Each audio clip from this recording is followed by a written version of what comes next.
কি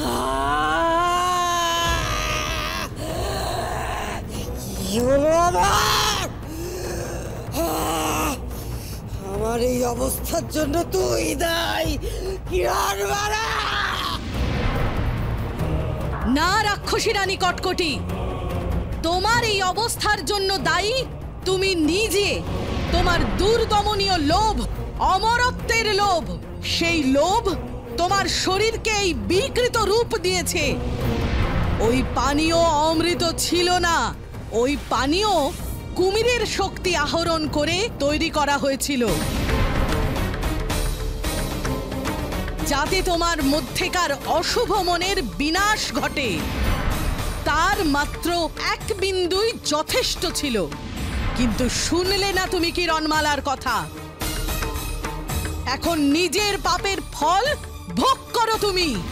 তুই আমাকে ঠকিয়েছিস কিরণমালা, এর প্রতিশোধ আমি নেবই।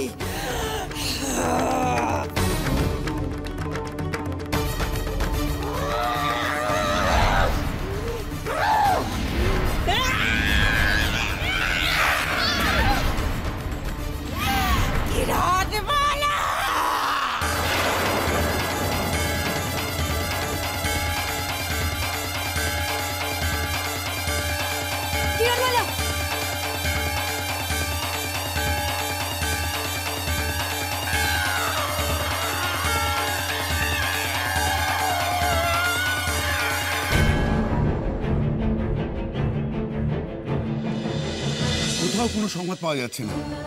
কি করলো এটা? কোথায় নিয়ে গেল অমৃত কিরণ? কেন এটা করলো আমি তো কিছুই বুঝতে পারছি না। আমাকেও কিছু বলে গেল না, সেটাই অদ্ভুত লাগছে। ওই রাক্ষসীটা কিরণকে কিছু করেনি তো কুমার?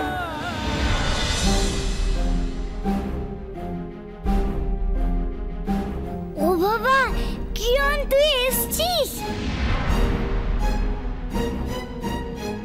কিরণমালা, তুমি